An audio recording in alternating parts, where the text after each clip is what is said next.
a God that created consciousness, and consciousness as that God that is itself. Right there in that little concept, there's an implication that there is a science level to God, not just a spiritual level to God. It's not just God is holy and God on his day of creation decided to create consciousness. It's saying that there is a force, a source, and a cognizant group of energy in the cosmos that exists, always has. It's its own point of creation. What's really neat is when you get that little concept, the others help you to fine-tune a little more. The collective cosmic consciousness is a gestalt of conscious identity that represents the point of eternal cognition. Now that's a mouthful. If you think about what might a point of eternal cognition be, I reduced that to, all right, what is a point of cognition, eternal or not? If you think about how your mind works, and you look within yourself a little bit, if you lean back in your energy, somewhere right around in here is for me, there's a space, a mental space, that you don't usually put yourself there unless you're used to doing TM or meditation or prayer. There's a little space in there that watches everything out from the inside. It's like a more inside part of you here. It is a point of cognition. There is an awareness there. It goes beyond words. It goes beyond linear language. It goes beyond even thoughts. It's just a point of knowing. And we all have within ourselves somewhere. Actually, we have several. Some people feel it in the heart chakra. Others feel it up around the head. There is a point of cognition where it's just knowing existence. Without even defining it, just complete knowing of it as reality, period. If you amplify that little point of cognition that each one of you carry, hopefully maybe a little later one of the exercises will get us to where you can take that, drag it out of the closet and take that point home with you and remind yourself you have it. But if you put that point of cognition into a huge macrocosmic scheme and amplify it by infinite numbers, you would have an eternal point of cognition that is simply a sublime, complete, and total awareness of all that is, was, and ever will be. You can use that to describe something about what it's like to think as God. That eternal point of cognition is the place in which everything continually is started and finished and takes place all at the same time. It's a mind space. And the truth of reality, and the scientists love to fight with me on this one, but eventually they're going to find what I mean. We are all taking place within the mind and heart of God. We are all existing within God's source. God is not out there someplace. God is not a concept that people who can't deal with reality had to invent because they couldn't look at 3D and say, I can deal with this. Well, the scientists like to look at it that way. Oh, only people that can't deal with reality the way it really is will look for spirituality or look for God. It's a cop-out. No, that's a cop-out. It's much easier to say, I'm just going to face what's before my face and not admit that I'm terrified to find out what might be between my ears and beyond. So we're dealing with science, spirituality. We are dealing with consciousness. An awesome magnitude of consciousness is capable of anything. And the exciting part is, every one of us is a manifestation of that. And it's not that a God up there sat down and said, I'll create Joe and Jane and this person. I think I'll do that. No, it's set in motion, a movement of consciousness that perpetually recreates itself. And that is you. When you expand into what you were before you got all the way down here, you are that eternal point of cognition. You are the one that decided to create a cosmic family, and then a universal family, and then a galactic family, and a planetary family, and eventually come down as an individual being. And every one of those, all the way up that tree, from the individual all the way up to the cosmic family level of consciousness, is a state of knowing yourself that you will pass through and going home. It's a progressive expansion of consciousness back into God. A lot of people that do start to feel the frequency of God, it is a frequency, and you can start to feel it. They feel a great sense of reverence. And that reverence is very appropriate, but sometimes it gets put into a form of very deep subservience, where they feel inferior, where they feel they must grovel before this wonderful divine, that they must follow some book or some type of program that tells you how God expects you to behave before God will even consider you worthy enough to pay attention. The reverence gets twisted the way our belief systems are here. It's great to have reverence, but you should be part of what you're having reverence for. There is no God out there, not a real God. Now there's some higher forms of consciousness that are called avatars that like to mess with us and like to say, I'm the God, worship me. But that's only their own immaturity. The true God being, that point of eternal consciousness, that everything takes place within, values each and every one of its parts equally. And each and every one of its parts, when it gets back together, like it grows back into what it was, becomes that self.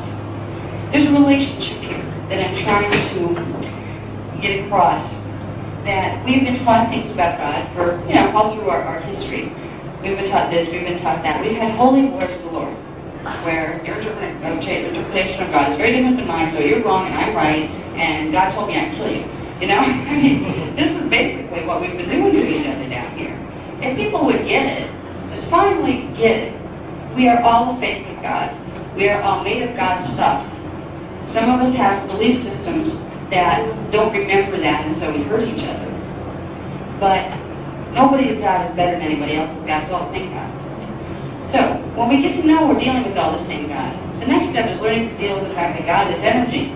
That means we have to let the scientists in the door to the chapel. And that can be frustrating, because scientists can sometimes get very arrogant with spiritual people and say, you just don't know what you're talking about, all that, very fairy type stuff. There is a point where the two things come together, and that point is consciousness. Because consciousness is an energetic substance.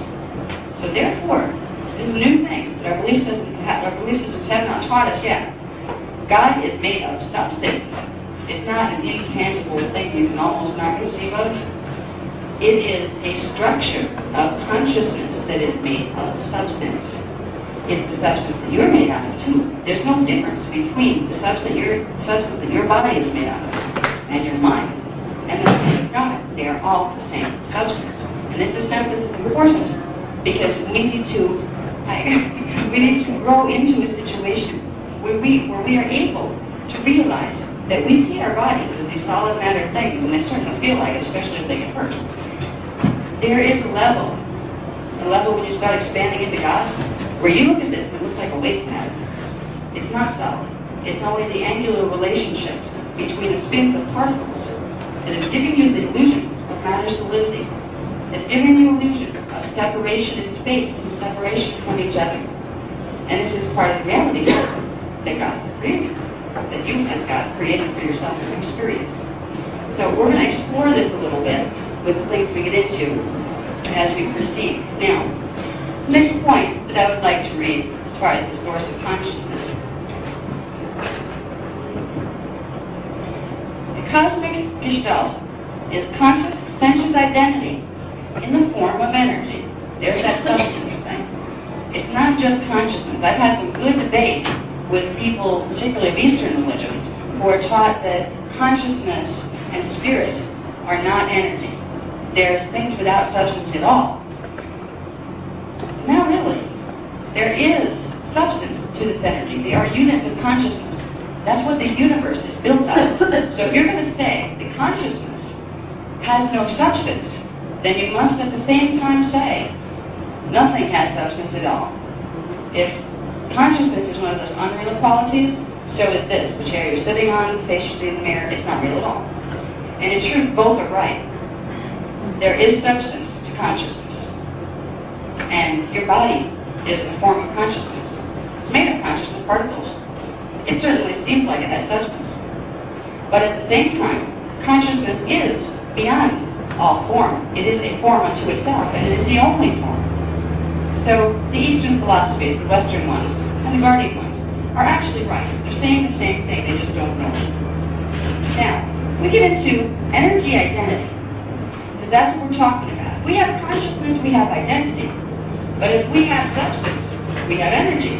You put substance and consciousness together, and you get energy identity. And that's what you're dealing with when you're dealing with God, and that's what you're dealing with when you're dealing with yourself, or your neighbor, or anybody else here. We are all energy identity beings. And there's one really wonderful thing about energy that's been provided by the scientists for us, and it's a rule that's very true. And it helps us understand something about what's going to happen to us when we leave here. That's this rule here. Energy identity cannot be created or destroyed. It only changes form perpetually and eternally. That solves the question right there of, well, where did God start? Where did energy start? It didn't. It always was. It changes form constantly, but it is never destroyed. It never goes away. You are made of consciousness. You are made of energy. You will not go away ever. You'll change form, and you already have many times. But this is a wonderful revelation for a lot of people here, particularly people who haven't tried to embrace the spiritual concept.